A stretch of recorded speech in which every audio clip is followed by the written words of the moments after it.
Hello students, स्वागत है आप लोग का इस वीडियो पे। अगर आप लोग भी अकाउंट्स को रटने के बजाय समझना चाहते हैं तो आप सही वीडियो पे आएंगे।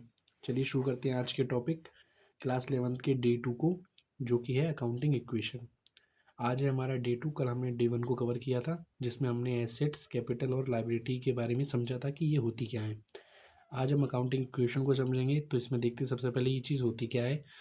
एसेट्स बराबर होता है हमारे कैपिटल और लाइबिलिटी के, यानी हमारी कुल बिजनेस की कुल संपत्ति हमारे कैपिटल यानी कि ओनर द्वारा लगाए गए पैसे प्लस जो लाइबिलिटी यानी जो कर्ज बाहर वाले को देना है, जो पैसा बाहर वाले का बकाया है, वो जोड़कर हमारे टोटल संपत्ति बनती है।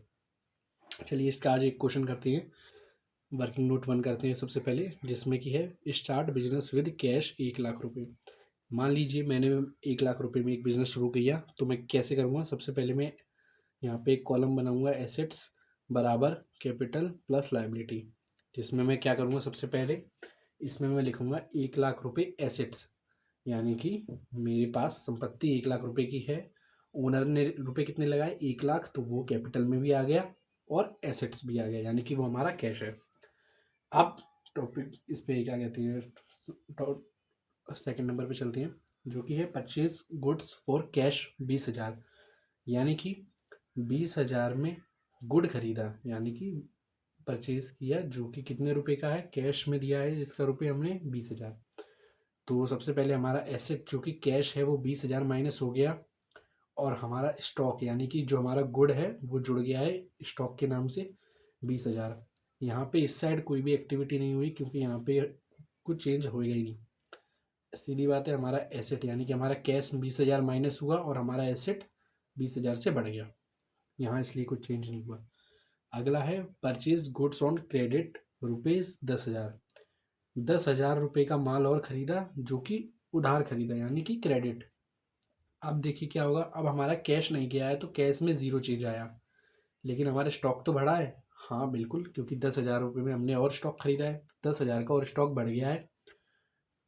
बट यहाँ पे क्या हुआ है, यहाँ पे जो हमने गुड खरीदा है वो क्रेडिट में खरीदा, यानी कि उधार। और जब भी हम कुछ चीज़ उधार करते हैं तो हमारा क्या बढ़ता है, हमारी लाइबिलिटी बढ़ती है। देख सकते हैं आप लोग, यहाँ पे 10,000 रुपये की हमारी लाइबिलिटी बढ़ गई है। लास्ट में जब एंड में हम अकाउंटिंग इक्वेशन को ख़त्म करते हैं तो हम जो नीचे का टोटल होता है उसकी दोनों साइड को देखते हैं।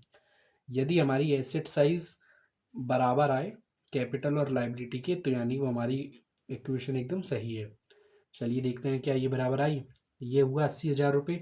1 लाख रुपये 20,000 माइनस करके 80,000 बचे, और 20,000 स्टॉक था, 10,000 और आया, कितना हो गया 30,000, यानी 80,000 कैश है, 30,000 का स्टॉक है। कैपिटल कितना है, कैपिटल 1 लाख रुपये का हमारे पास, और लाइबिलिटी 10,000 की लाइबिलिटी बढ़ गई है, जो हमें किसी बाहर वाले को देनी है। देख सकते हैं ये बराबर हुआ कि नहीं हुआ। 8 3 11, यानी 1,10,000 का ये भी हो गया, और 1 लाख ये 10,000 ये, तो 1,10,000 का ये भी हो गया। तो हम कह सकते हैं ये हमारी जो इक्वेशन है अकाउंटिंग इक्वेशन, ये हमारी सही आई। तो बस यही है कुछ जो हमने बिल्कुल 5 मिनट के अंदर हम लोग समझ लेते हैं किसी भी टॉपिक को। आशा है आप लोग को वीडियो अच्छी लगी होगी। अगर आप लोग को और भी वीडियो चाहिए जो 5 मिनट के अंदर ख़त्म हो, तो आप लोग कमेंट करिए किस टॉपिक पे चाहिए। और चलिए एक होमवर्क के लिए क्वेश्चन ले लीजिए। मान लीजिए यदि आप रेंट देते हैं, जिस भी मान लीजिए रूम के लिए, रूम में आपका बिजनेस है, अगर आप उसके लिए रेंट देते हैं तो ये किस में आएगा। ये आप लोग का होमवर्क है। कमेंट बॉक्स में आप आंसर करिएगा, हम आपके कमेंट को पिन करेंगे अगली वीडियो में। थैंक यू, धन्यवाद। शेयर करें ताकि लोग और से और जुड़ सकें।